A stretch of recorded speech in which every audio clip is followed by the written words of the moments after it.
Thyroid होता क्या है, हम सबके माइंड में ये क्वेश्चन आता है। और जिनको थायराइड है उनको एक्चुअल में यही नहीं पता कि उसके प्रिकॉशंस क्या है, उसकी ट्रीटमेंट क्या है। तो इन सब चीज़ों को लेके आज हम बात करने जा रहे हैं इंटीग्रिटी हॉस्पिटल के डायरेक्टर डॉक्टर पंकज डोबले से। आइए जानते हैं कि थायराइड जो होती है, पहले तो वो होता क्या है। नमस्कार, मैं डॉक्टर पंकज डोबले। थायराइड जैसे हम काफ़ी लोगों को पता है, एक डिजीज़ है।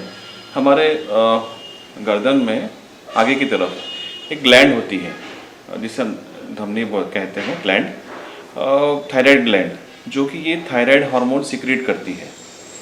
अब ये जो हार्मोन होता है वो आपके बॉडी के कई फंक्शंस रेगुलेट करने में काम करता है। अब थायराइड में जो डिजीज़ आते हैं वो होते हैं तो हाइपोथायराइडिज्म या हाइपरथायराइडिज्म। मतलब हाइपो मतलब क्या कि हार्मोन की डेफिशिएंसी है, हाइपर मतलब क्या कि हार्मोन्स एक्सेसिव लेवल्स में है। जो कॉमनली हम देखते हैं रूटीन में हमारे सिटी लाइफ में, वो हाइपोथायराइडिज्म ज़्यादा कॉमन है। हाइपर भी मिलता है, लेकिन जो लोगों में जो तो कॉमन धारणा है, थायराइड, मुझे थायराइड हो गया है तो मुझे क्या हो गया है। बेसिकली इसके रीजंस जो पहले बहुत कॉमन थे वो था आयोडीन डेफिशिएंसी, जो आप ऐड में भी सुनते होंगे, आयोडाइज यूज़, नमक यूज़ कीजिए। वो पहले काफ़ी हिमालयन रीजन में काफ़ी डेफिशिएंट था, जो अब नहीं है। अभी जो सॉल्ट आते हैं मैक्सिमम आयोडाइज ही आते हैं। Still there is common feature hypothyroidism in many patients, females में ज़्यादा होता है। थायराइड एक तो ये होता है कि फैमिलियल, अगर आपके मदर को, फादर को थायराइड है, जेनेटिक्स में है, तो आपको ये थायराइड होने के चांसेस बढ़ जाते हैं। तो वो एक पॉजिटिव फैक्टर हो गया। और अगर हम थायराइड के प्रिकॉशंस की बात करें तो क्या क्या प्रिकॉशंस हमें लेने चाहिए जब हमें थायराइड हो जाती है। सबसे पहले थायराइड मालूम कैसे करें। बहुत बार ऐसा होता है कि रूटीन जो चेकअप हम एक अबव 40-45 और फीमेल्स में बताते ही है। प्रेगनेंसी में जब आपका प्रेगनेंसी डायग्नोज होता है तो थायराइड का चेकअप आपको करवाना ही है। क्यों करवाना है? क्योंकि थायराइड डेफिशिएंट या हाइपर लेवल्स आपके बच्चे को हानि पहुंचा सकते हैं। दूसरा होता है, अब इसके सिम्टम्स कैसे जानें। हाइपोथायराइड जिसे हम कहते हैं डेफिशिएंसी ऑफ थायराइड हार्मोन्स, इसमें बहुत बार सिम्टम्स होते हैं लेजीनेस, वेट गेन हो रहा है। लोग बोलते हैं मैं तो खाना ज़्यादा कुछ खाता नहीं फिर भी मेरा वेट गेन हो रहा है। पफीनेस आ रही है, चेहरे पे सूजन आ रही है, हाथ पैरों पे सूजन आ रही है, बहुत ही डर लग रहा है, कुछ काम करने की इच्छा नहीं हो रही, ऐसा लगता है कि दिन भर सोए रहो, उठने की इच्छा नहीं हो रही, भूख नहीं लग रही। ये सब सिम्टम्स कॉमन है हाइपोथायराइड के। दूसरा, हाइपरथायराइड में इससे उल्टा होता है, उसमें होगा unexplained weight loss. Weight loss के कारण तो बहुत सारे हैं, लेकिन एक उसमें से एक रीज़न हाइपरथायराइड भी है कि आपका वेट लॉस होते ही जा रहा है।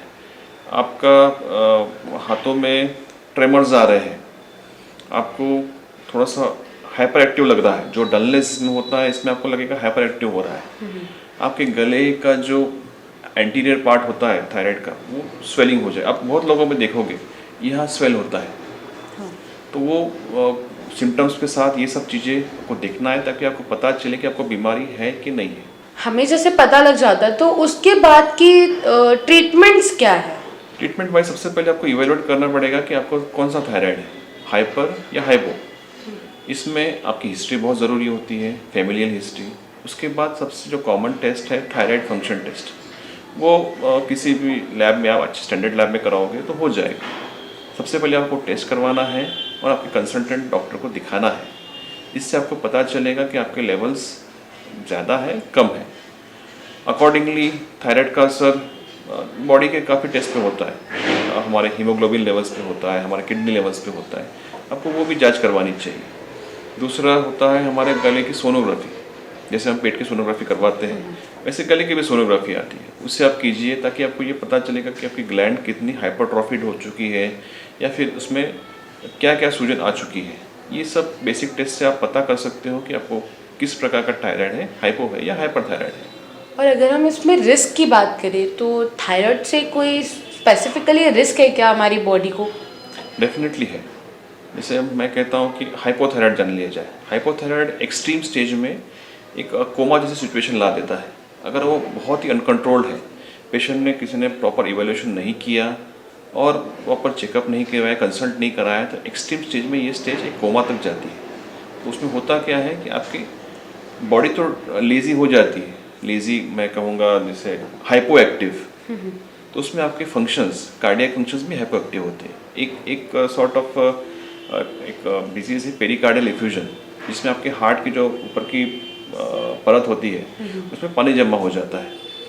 तो बहुत लोगों को सांस उस वजह से भी फूलती है, उनको पता ही नहीं रहता। जब हम चेक करते हैं हम देखते हैं कि उसमें पानी भरा हुआ है। इसका कारण क्या है? थायराइड, टीबी भी हो सकता है, बहुत सारे रीजन अलग अलग से है, लेकिन थायराइड में ये एक पेरिकार्डियल इफ्यूजन कॉमन। ये हो गया हाइपोथायराइड की बात। हाइपरथायराइड में जैसे मैंने बताया हार्ट के हिसाब से जैसे इसमें पानी की परत जमती है, इसमें आपका हाइपर एक्टिव हार्ट होने की वजह से आपको एक हार्ट की बीमारी जिसे हम कहते हैं कार्डियोमायोपैथी वो हो सकता है। इसमें आपका हाइपरथायराइड में आपकी जो हार्ट की गति जिसे हम पल्स रेट कहते हैं वो रूटीन 60 to 100 रहती है। इसमें कंटिन्यू आपका अबव 100 चलती है। पेशेंट एक्सट्रीमली एंग्शियस होता है। आप पेशेंट को देखोगे, उसके चेहरे को देखोगे, आप जान जाओगे। आंखें ऐसी बाहर मतलब प्रोक्टोसिस जिसे हम कंडीशन कहते हैं कि आंखें का थोड़ा जो हमारे चेहरे पर जो आंखें जिस लेवल पे होती है उस लेवल से थोड़ी बाहर आती है, जिसे हम प्रोक्टोसिस कहते हैं। तो ऐसे काफ़ी सारे सिम्टम्स होते हैं जिससे हाइपो प्लस हाइपरथायराइड को हम जान सकते हैं। हम लोगों ने यूजुअली सुना है कि थायराइड में जो है गोभी और पत्ता गोभी नहीं खानी चाहिए, तो इस पर आपका क्या कहना है? थायराइड में होता क्या है, हाइपोथायराइड ये स्पेसिफिकली होता है हाइपोथायराइड में। तो हाइपोथायराइड में होता क्या है कि आपके हार्मोन्स जो थायराइड हार्मोन्स कम बनते हैं। तो ये जो पत्ता गोभी, ब्रोकोली, ये जो चीज़ें इसमें कुछ पदार्थ होते हैं जिसको हम गाइट्रोजन्स कहते हैं, वो ये थायराइड हार्मोन बनने में रुकावट डालते हैं। तो यूजुअली डेफिनेटली गाइट्रोजन्स है पत्ता गोभी, फूल गोभी, लेकिन ये कब नहीं खाना चाहिए? जैसे पेशेंट फर्स्ट टाइम डिटेक्टेड है, बहुत ही सीवियर हाइपोथायराइडिज्म है, एकदम ही ऐसे कोमा स्टेज के जा रहा है, ट्रीटमेंट नहीं ले रहा है, तो डेफिनेटली उनको अवॉइड करना चाहिए जब तक वो मेडिसिन स्टार्ट नहीं करते। लेकिन एक नॉर्मल पेशेंट है, हल्का सिम्टोमेटिक है, वो मेडिसिन ले रहा है ऑलरेडी, उसकी थायराइड मेडिसिन तो जा रही है, तो उसमें आपको ज़रूरी नहीं कि आपको ये पत्ता गोभी, ब्रोकोली अवॉइड करना चाहिए, क्योंकि वो थायराइड हार्मोन बनने से रोक रही है। लेकिन आप सप्लीमेंट ऑलरेडी ले रहे हो ना। तो एक लोगों में जो मिथ था कि हम गोली खा रहे हैं, हमको हाइपोथायराइड, हमको ये खाना ही नहीं चाहिए, ऐसा ज़रूरी नहीं है। आप अपना रूटीन थायराइड की गोली खाकर ये सब चीज़ों का सेवन कर सकते हैं। और मेडिसिन और टेस्ट के लिए भी हमको टाइमिंग्स का थोड़ा सा होता है कि इस समय पे नहीं करवानी चाहिए या इस समय पे मेडिसिन नहीं खानी चाहिए, तो प्रॉपर टाइमिंग्स क्या है इन सब चीज़? थायराइड में लोग कहते हैं पत्ता गोभी, फूल गोभी ना खाएं। इसका क्या महत्व है?